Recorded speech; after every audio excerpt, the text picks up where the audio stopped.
Live from Fargo and serving you on TV, online, and on the go. This is Valley News Live 10 at 10. Please just watch for these buses and for the lights and for these kids, whether you're on the highway or you're on a gravel road. It's the same thing. Tonight, a woman is blowing the whistle, bringing attention to a problem that happens this time every year. Farmers across the area are harvesting beets 24 hours a day and will continue to do so for a solid 2 weeks. This morning, a close encounter with a beet truck has left a local mom shaken, fearing for the safety of her kids as they wait for the school bus. Valley News Team's Cornelius Hawker shares what can happen.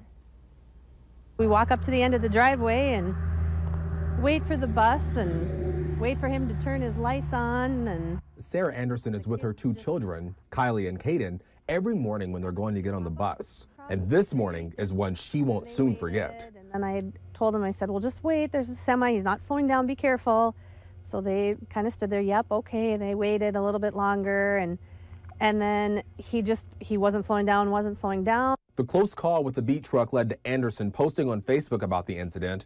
It's been shared more than 24 times, with several people sharing their close calls with beet trucks as well. In Anderson's post, she wants farmers and drivers to be more aware of the areas they're driving in. For the farmers, just please tell your drivers, just let them know that there's kids getting on the buses, there's kids getting off the buses. Just the kids, you're not necessarily going to see them when they're running across this highways. And for the drivers, just be attentive of it and kind of, watch where you're going and be aware of your surroundings. Being aware of your surroundings so a tragedy is prevented and families don't fear whenever their kids are getting on and off the bus. Cornelius Hawker, Valley News Live.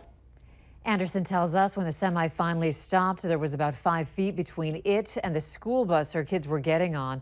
This story is also a good reminder for other drivers. Stay back and give the semis some room. They don't stop as fast as a regular vehicle, and beets flying off the truck can do major damage to your car. A North Dakota woman is dealing with injuries after rolling a beet truck near Grand Forks. The Highway Patrol saying the crash happened southwest of town around 11 this morning. Authorities say the driver, 49-year-old Patricia O'Brien of Buxton, lost control of the truck, causing it to tip onto the driver's side. O'Brien had to be taken to a Grand Forks hospital by ambulance. New for you tonight at 10, family and friends are reaching out to the community to help find a missing woman from Fergus Falls. 27-year-old Shaylia Helland was last seen leaving her group home in Fergus Falls around 9 last night. Police say Helland left the group home on her own free will after becoming upset, and that officers are actively searching for her. Helland has long blonde hair with green eyes, is 5 feet 6 inches tall, weighing about 150 pounds.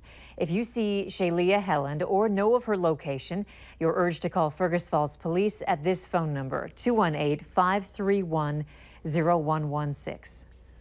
We're learning that the driver of a cement truck that rolled into the river in Jamestown earlier today is being treated in Fargo for a leg injury. It happened in the southeast part of Jamestown early this afternoon. The driver was backing the truck behind a home when the riverbank gave way. The truck rolled into the James River. The name of the driver has not been released, but authorities do say the 22-year-old man had to be airlifted to Fargo. The Trump administration is allowing more employers to opt out of providing free birth control to millions of women. Today, the administration issued a revision to the Obamacare rules that require most companies to provide birth control as preventive care. Under today's rule changes, employers and insurers can decline to provide birth control if doing so violates their religious beliefs or moral convictions. It's Friday, so it's time to take a look at this week's Valley's Most Wanted. Police say Jason Bai is wanted for a probation violation on a felony drug charge. In fact, several felony drug charges.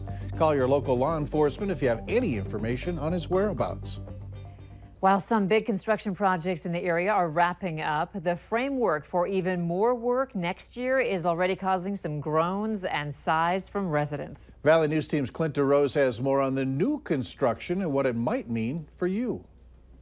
Construction on 32nd Avenue South is finally winding down, but another project, this one planned on University Drive from 18th Avenue to 21st Avenue, is coming this summer, and it isn't the most popular. It's going to be horrible because we're going to have the same issues getting to work, coming from work.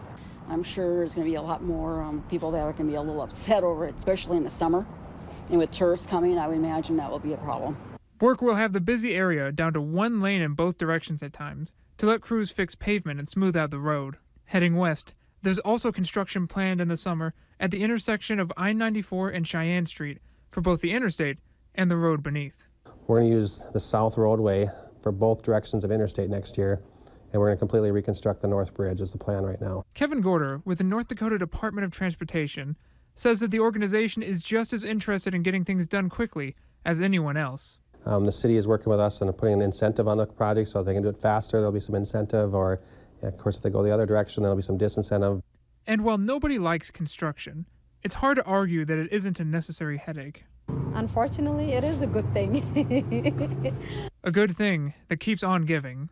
In Fargo, Clint DeRose, Valley News Live. The projects haven't yet been funded, so there still could be some last-minute changes to the plans. As for work on 32nd Avenue South, that's expected to be completed in a couple of weeks, as long as the weather cooperates. Hurricanes Harvey and Irma damaged not only Texas and Florida, but also the U.S. jobs picture. New numbers out this morning from the Labor Department show the U.S. economy lost 33,000 jobs in September. That's the first monthly decline in 7 years. Despite the hit, the Bureau of Labor Statistics says the overall unemployment rate fell to 4.2%. 5 days after the Las Vegas attack, investigators are trying to determine if anyone else was in gunman Stephen Paddock's hotel suite while he was staying there. They've located a cell charger that doesn't match any of Paddock's phones. And hotel records show that his key card was used to enter the room after his car left the garage. The city of Las Vegas has put out a call for people to send cards as a way to help the community heal. North Dakota is answering that call. Patients at a state addiction treatment center made cards to send to Las Vegas as part of their recovery. Patients said that it started as a small group idea, but found that the response was larger than they had planned. It's not just our group that cares. Everyone cares. You know, we needed to go and make sure that everyone who wanted to be part of this became part of it. The patients would like to go out to local businesses and try to get them to send cards as well. They plan to mail the cards next week.